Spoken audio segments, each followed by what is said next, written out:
Welcome to today's webinar entitled Financial Seismology, Exploiting the Hurst Exponent. My name is Chris Kaufman. I'm president of Parallax Financial Research in Redmond, Washington. The talk today will run about 45 minutes, and then there'll be time for questions at the end. There are also additional resources at our website of www.pfr.com. The topics we'll cover include quite a bit about technical analysis and the study of feedback, especially from a scientific perspective. I'm going to introduce a new tool to many of you called the local Hurst Exponent, which is used to measure feedback. And then we're going to explore extreme values of this Hurst number and make the analogy that extreme values correspond to extreme investor behavior and produce what we're going to call financial earthquakes. Of course, earthquakes would not be complete without aftershocks. In this case, we'll also see foreshocks, both of which have visible log periodic cycles. We're going to go over how important these log periodic cycles are and how they explain many of the cyclical phenomena often cited by even the earliest market technicians.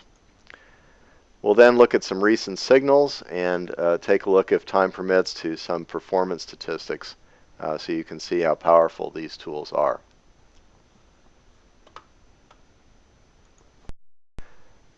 Technical analysis is a discipline derived from observation over the past 100+ years. I love this cartoon. It shows the crowd effect. But it also illustrates our point. It's my contention that the crowd feedback effects explain most of classical technical analysis.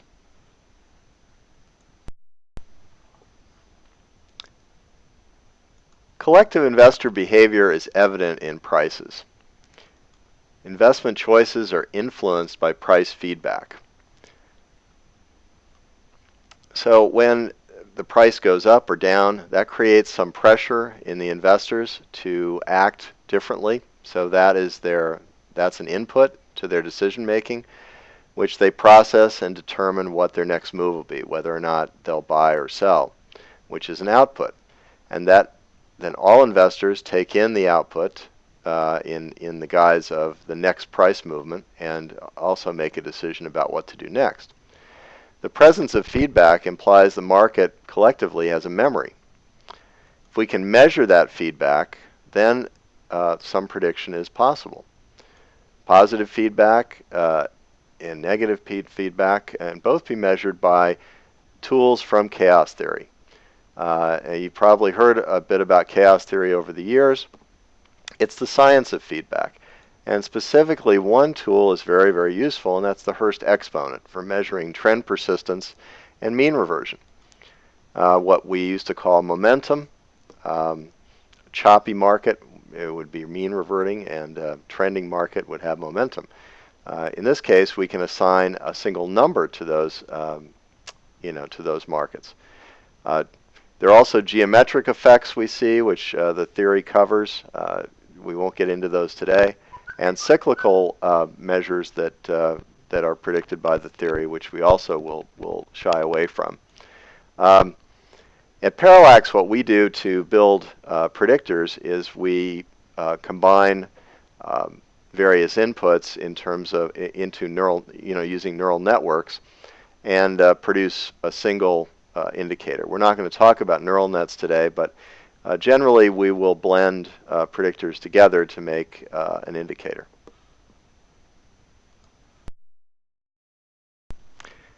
Feedback occurs when the output of some process is continuously fed back in as a new input to the same system. Here's some feedback examples. A thermostat turns off the furnace when the temperature in the room rises too high, turns it back on when the temperature drops. This is a negative feedback example. A familiar example of positive feedback occurs when one places a microphone too near a speaker and makes a slight sound. That sound is amplified through the speakers. It then re-enters the system through the microphone, is amplified again and again until the sound is unbearable.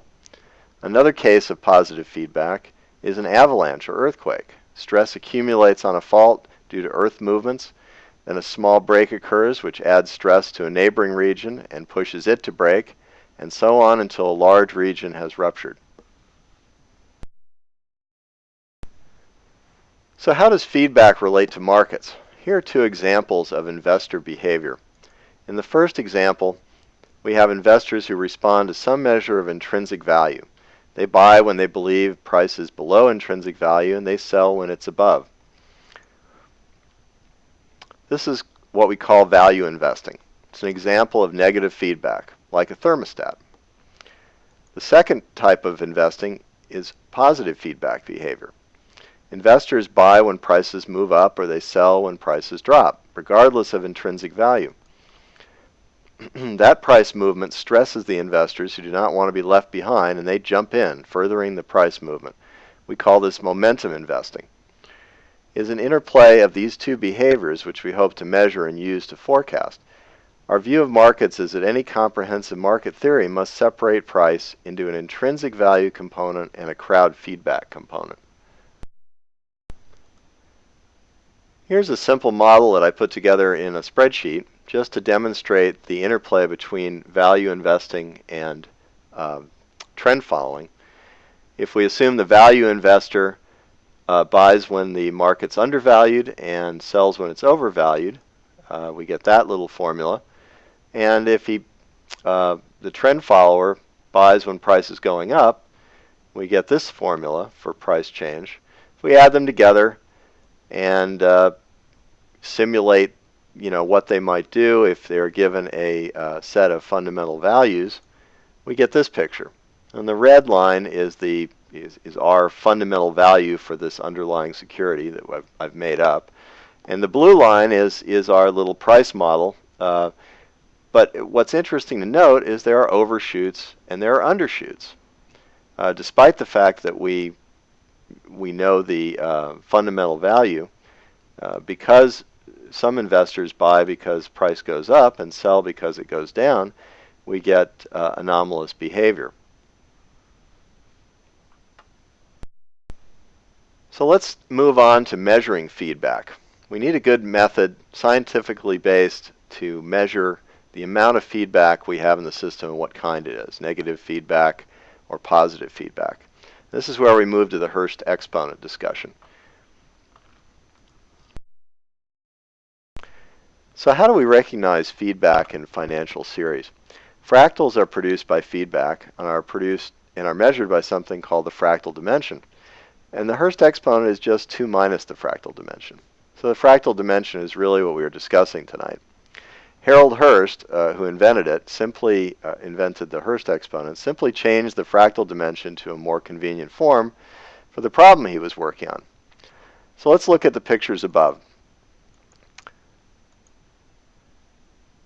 You all know that a straight line is one-dimensional and a box is two-dimensional. What you may not know is that there are objects that fall in between 1 and 2 dimensions. They have what we call fractional dimensions, and so we call them fractals. A fractal dimension is the number that describes their dimension. So a line has a fractal dimension of 1 and a box has a fractal dimension of 2. In the graph above, we notice that a trending market is much more like a straight line than a zigzag sideways market. Therefore, a trending market has a fractal dimension closer to 1, say 1.2. A mean reverting market fills the space by zigzagging and so has a dimension closer to 2, say 1.8. What is also interesting is that a perfectly random market would have a fractal dimension of exactly 1.5. And since the Hurst exponent is 2 minus these numbers, the fractal dimension for a random market would be 0.5, while a perfectly trending market would have a Hurst of 1, and a perfectly mean reverting market would have a Hurst of 0.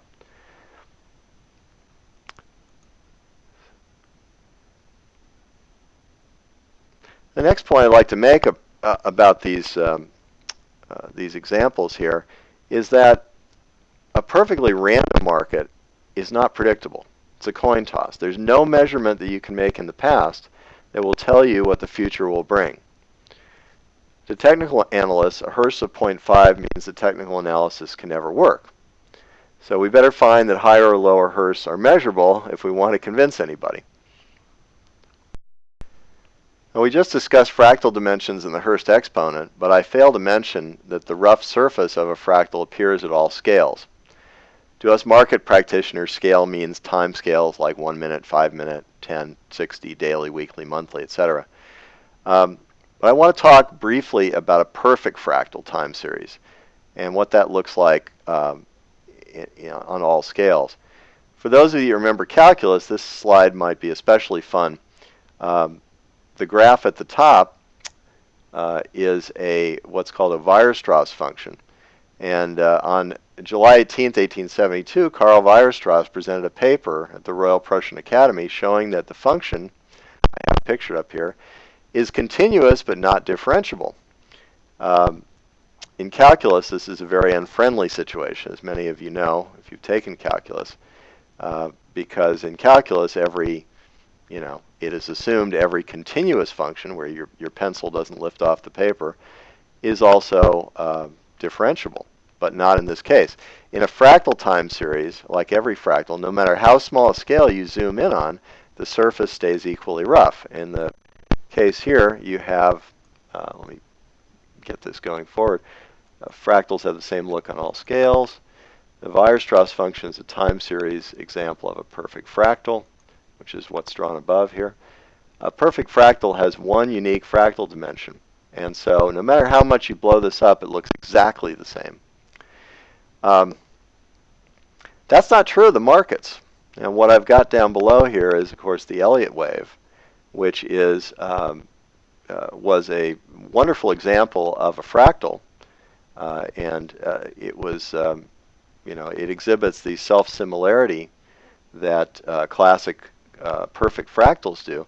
But our markets are not perfect fractals. In other words, there is no one dimension or one Hurst exponent, and I use those terms interchangeably now, fractal dimension and Hurst exponent, because they're the same.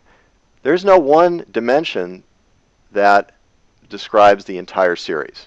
And this is a very important point.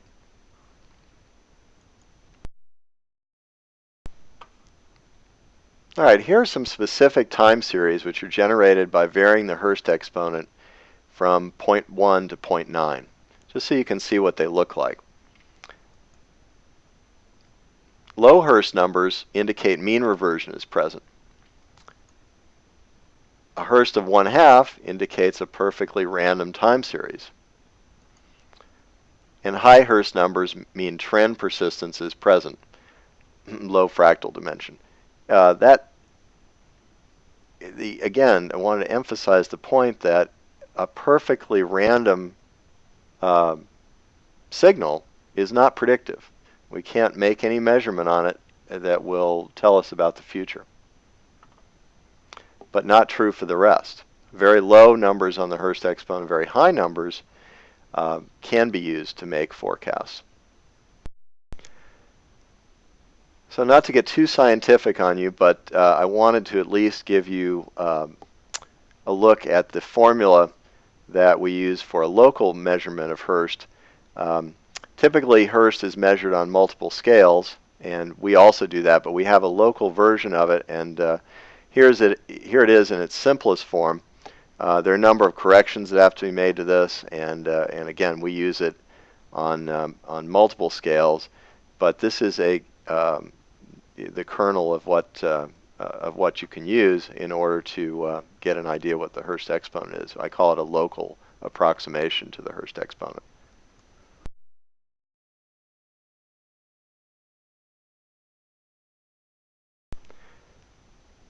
So we've talked about feedback, and we've talked about how to measure the feedback. Well, what about when you have extreme levels of feedback in the markets? What does that do? And it's our contention that it produces what look like financial earthquakes.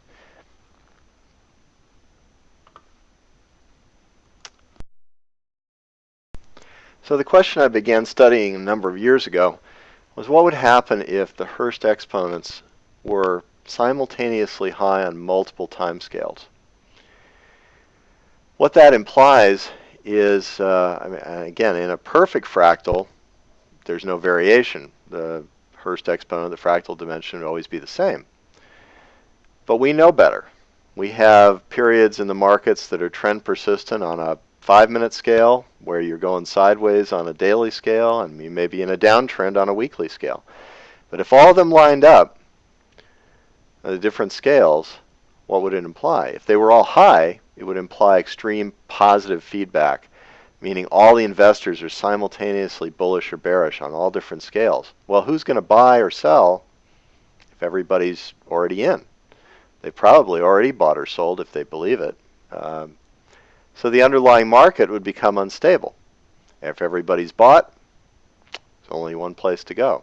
Well, two places. You can go sideways, you can go down.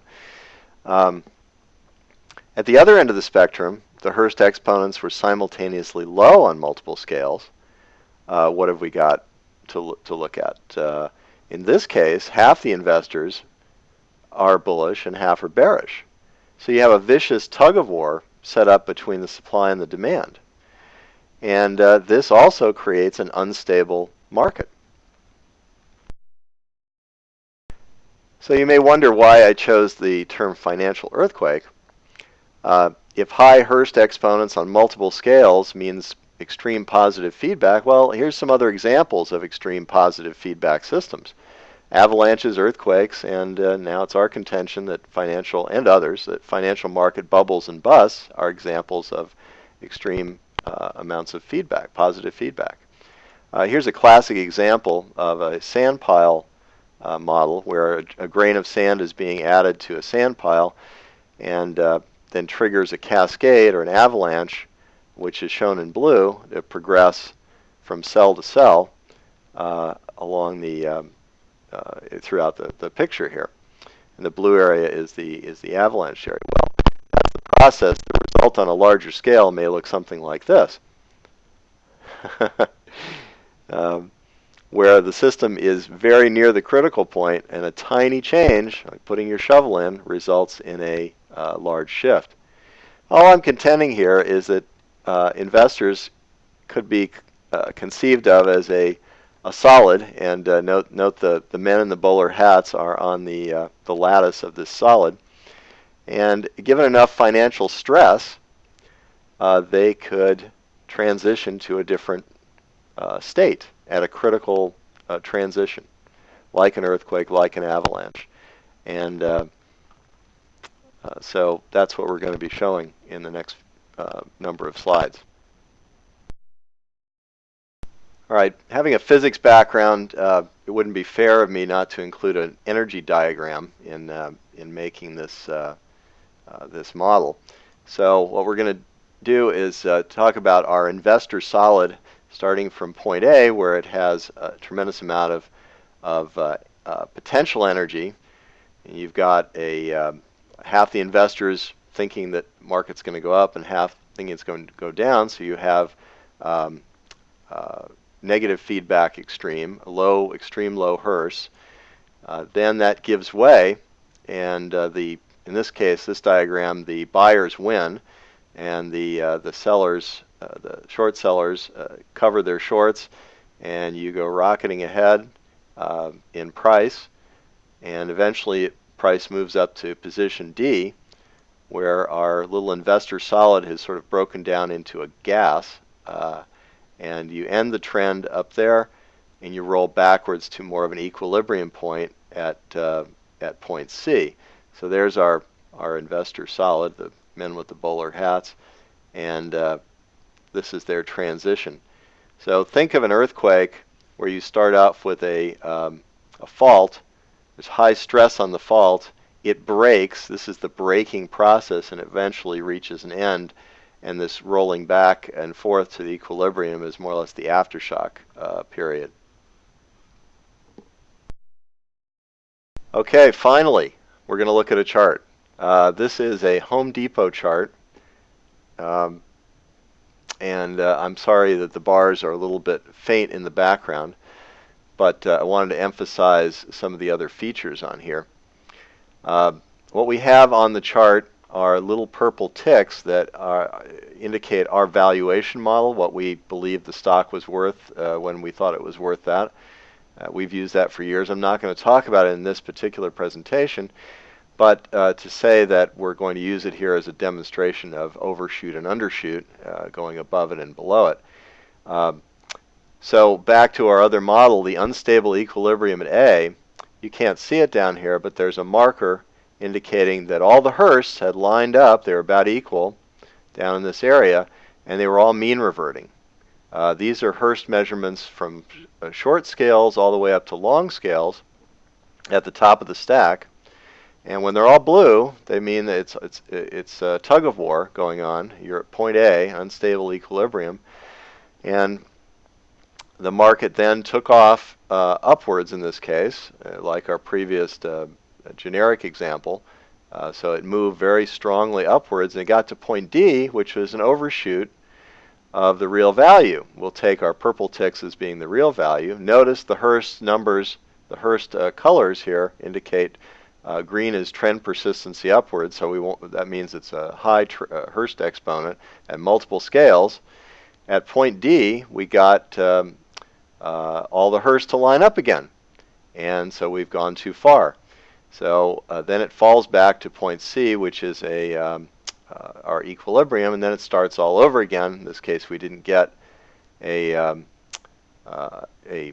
blue setup, but it went up to point D again, got way overvalued. We have another set of Hurst lining up. These magenta markers on here indicate, I've used TradeStation for this, where we have a signal that it's overextended, and then it moves back to equilibrium again at C, and it goes through the same processes over and over. So basically what you have here are bubbles and busts, or the combination of the value investor who's buying undervalued and selling over, and the trend follower who is buying because it's going up. And so you get overshoots and undershoots, just like our generic model. But the Hurst, simultaneous Hurst values being the same help to identify when the overshoots and undershoots and the starts of these runs are going to happen. Here's one that's a little more near and dear to everyone's heart. This is a monthly scale picture of the S&P 500. I'm sorry, with extended points. These are high Hurst or high Hurst marked on here in the magenta markings. This is the bottom of the dot-com bust in 02, the top of the run in 07, and the bottom of the banking crisis in 08, all marked with markers as they happened. They and the associated Hurst numbers that go with them. You can see this can be incredibly useful in when you know there's a bubble or a bust somewhere. It's incredibly useful in helping you to get an idea of how to position your portfolio. All right, the next couple of slides are taken from our Bloomberg application. These are a couple of extension examples. Just like in the last slides were on TradeStation. This is on Bloomberg. But these are both high Hurst events where you've reached the end of a trend. In the top case, the end of an uptrend. The bottom case, the end of a downtrend.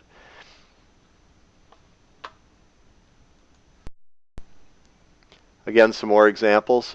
These are both compression events on our Bloomberg application.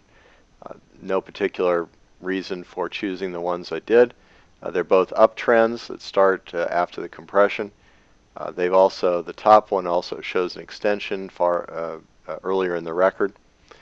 Compressions are extreme lows of Hurst exponent on multiple scales, and they show where you have supply and demand competing vigorously, and you get one side giving up and a new trend taking off. Our extreme Hurst product, that's what we're calling it, we found through testing that it is the forecasts usually last up to 20 bars.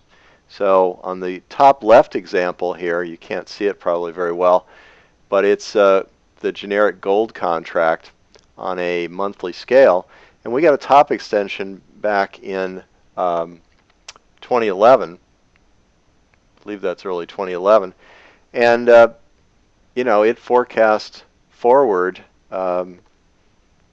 20 bars, so that takes you 20 months forward, which is a long time. And as it turned out, the gold top also triggered on a quarterly scale. So we think gold is flat to down from last year before last all the way through 5 years. So just we'll see what happens, but that's what the forecast is. Again, these are some examples off the Bloomberg terminal. You can see some extensions, some compressions, the high Hurst and low Hurst. The extensions are the high Hurst events, the compressions the lower Hurst events. They appear to signal transitions, and that's what we'd expect. These are critical phase transitions for our investor solid, going from a trend to a sideways to a distribution pattern, or moving into a new trend from a sideways. So these are truly what you'd call a trend change.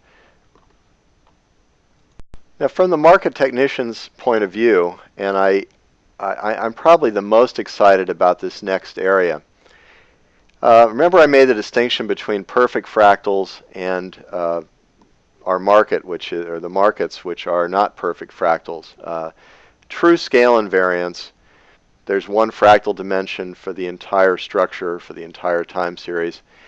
But with discrete scale invariance, where you have perfect scale invariance only occasionally, you get this only comes about in the math when the fractal dimension is we call a complex number. It has a real and imaginary part. I'm sorry if I'm dragging you back to high school or college math, but the upshot of discrete scale invariance is we get what are called log periodic cycles. And I'm going to explain what those are and how important they are to understanding some of the mythology of technical analysis.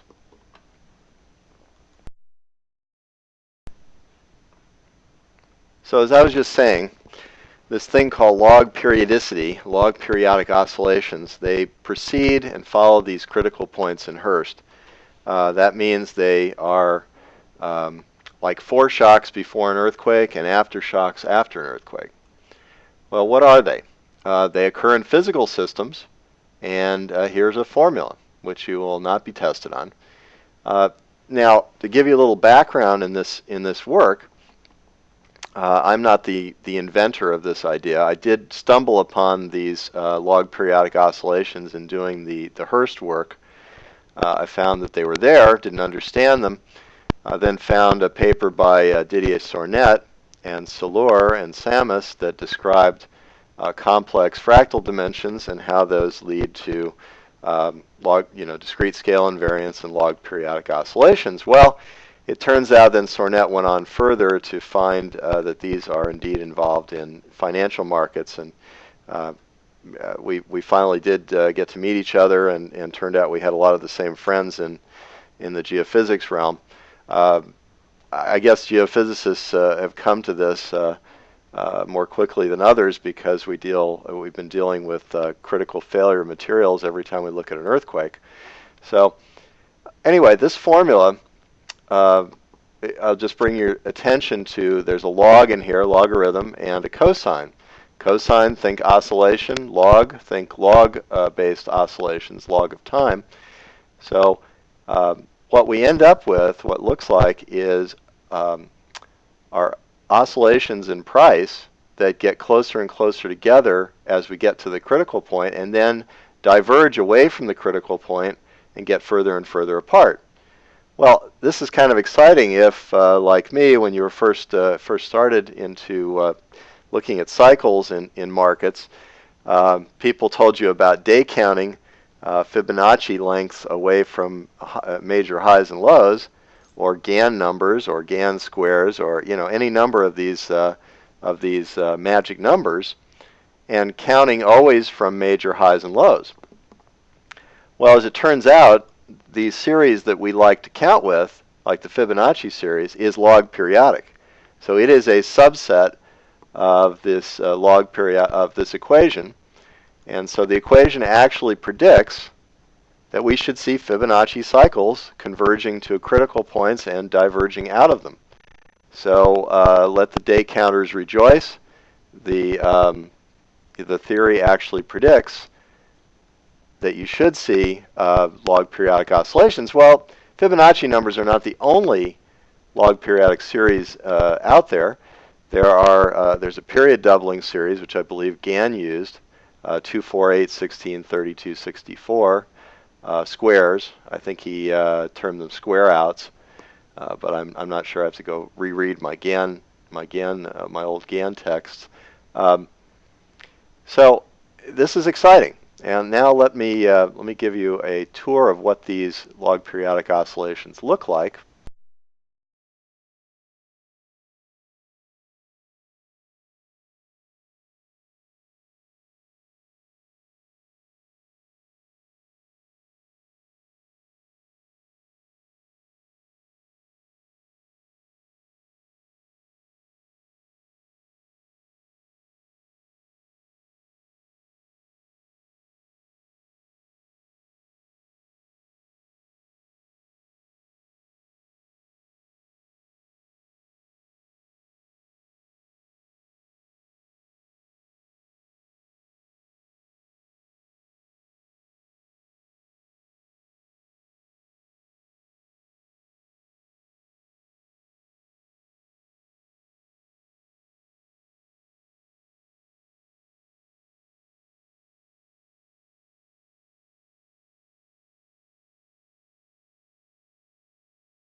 All right, well, here's an example of a generic extension on the upper chart where it says theory, and in the lower area, an example from using real data.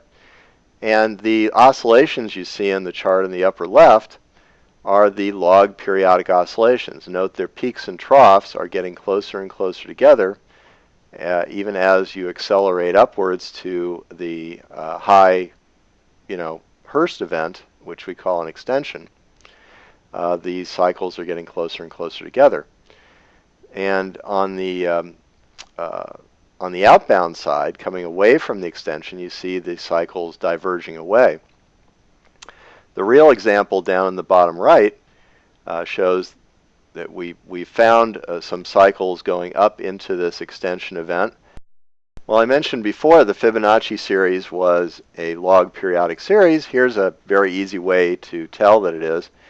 If you just put I did this in Excel, put your Fibonacci series down one column, and then take the log of the Fibonacci numbers and make a simple graph and fit a line to it. Well, a straight line, it's not a perfect log periodic sequence, but it's pretty close.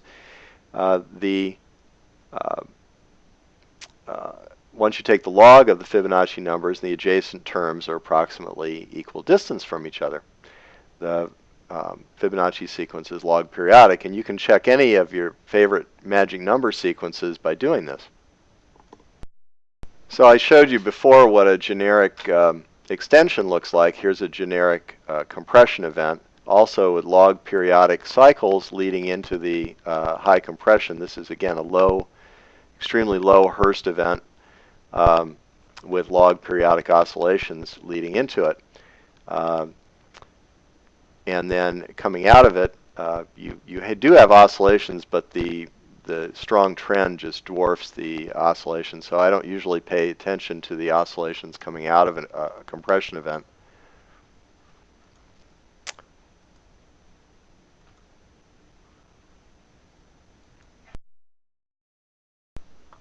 Now we're going to have a little fun with the formula.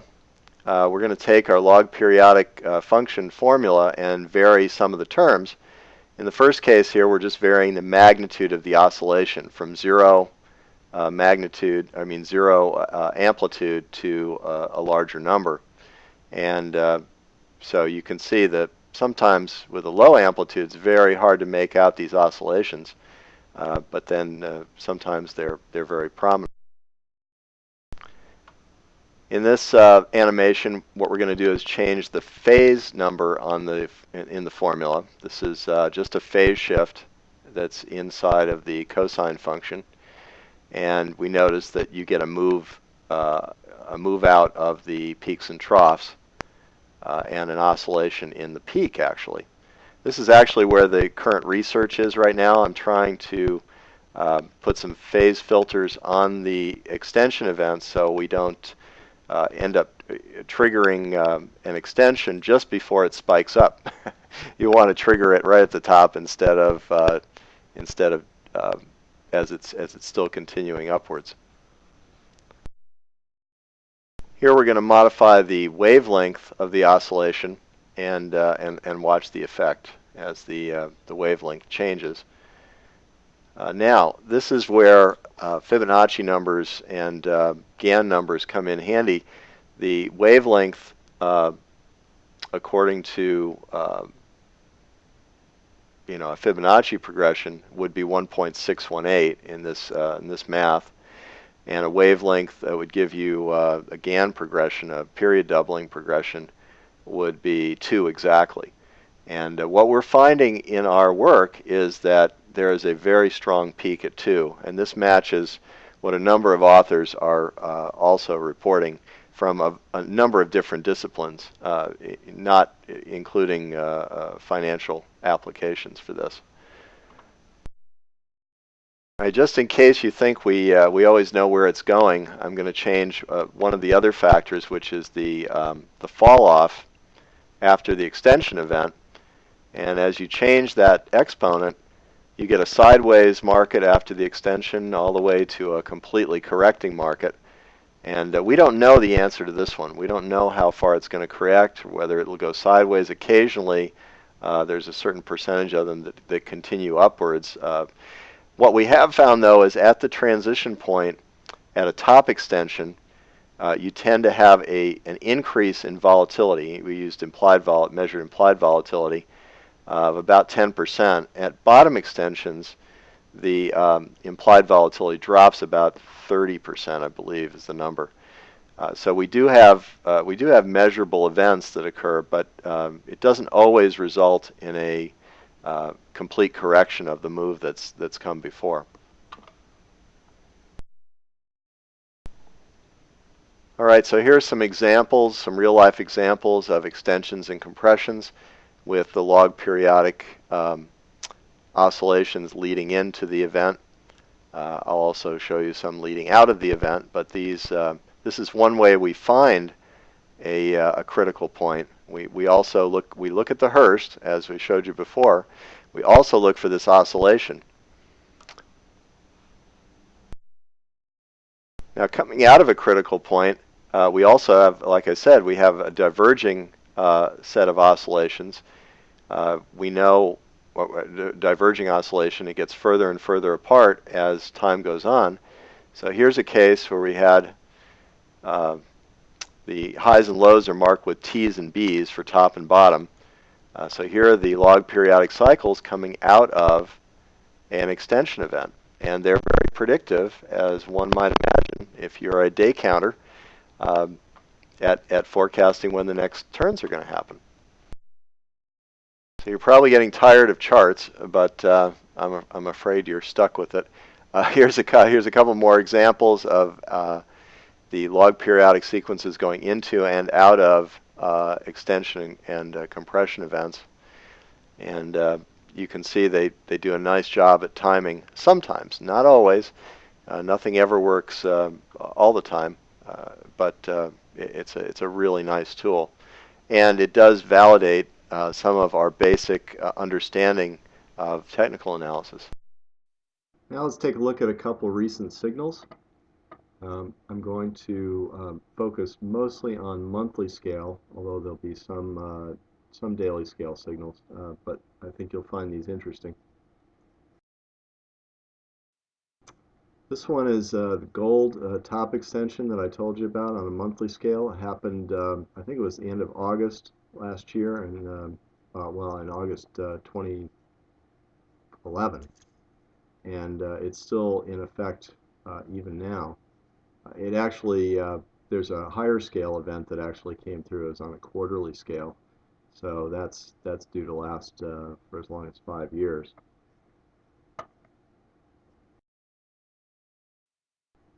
Here's the U.S. Treasury bond monthly scale.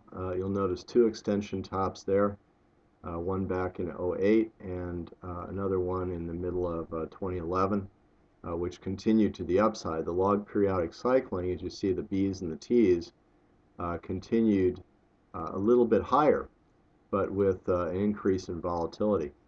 So I'm not sure what to expect there, but you know, generally with top extensions, you get a corrective period.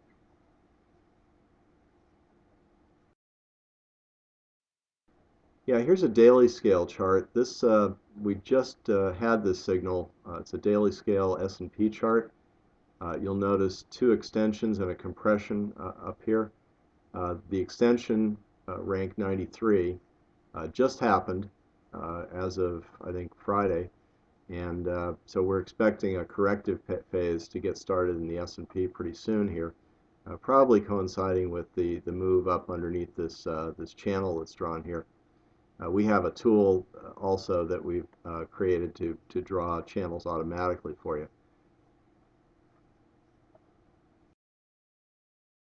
All right, the next recent signal is in the dollar. Actually, it was a number of months ago. It's shown here as a compression event. It started to break to the downside, but it hasn't really followed through yet.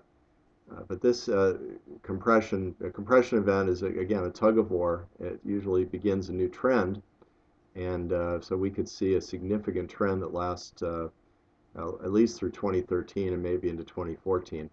Also note on this chart back in '08 there was an extension bottom, which was pretty well timed to the exact bottom in the market.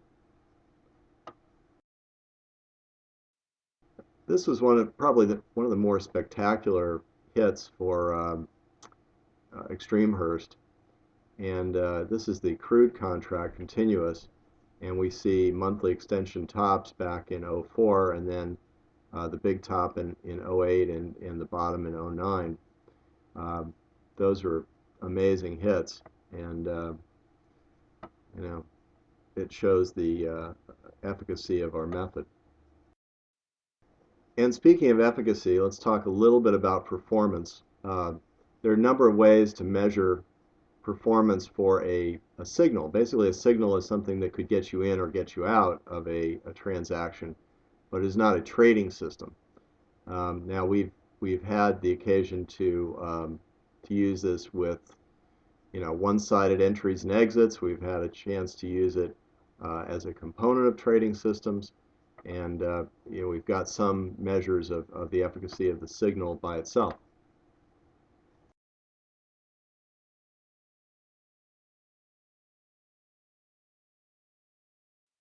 So does extreme Hurst work? There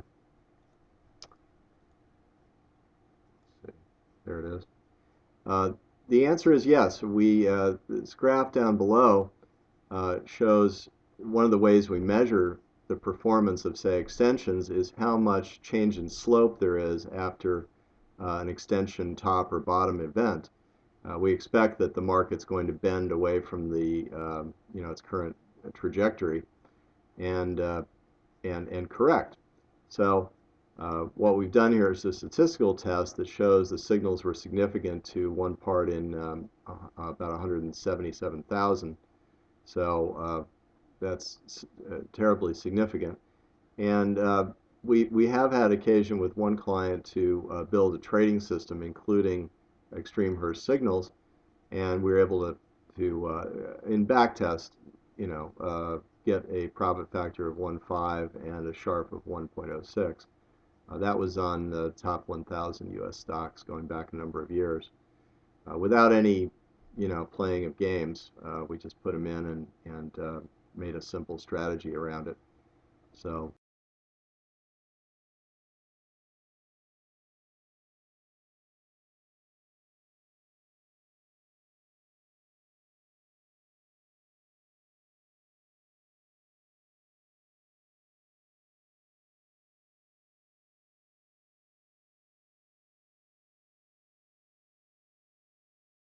I'm going to make this my my last slide. The people that use extreme Hurst that are willing to take your phone call and vouch for the fact that it works, are listed here, and with their email addresses and how they use it. So anybody's interested in applying it to their current management business, these people will talk to you. Also, if you're on Bloomberg, this shortcut down at the bottom here will get you a 45-day trial of the tool. It's a chart scanner right now. You can search anywhere in the world for extension and compression events. And my email's there. If you've got any other questions, you can be sure to call me or email me. I'm on Skype. There's a lot more I can say about performance, about signals. We could go into a lot of discussion about the science. It's been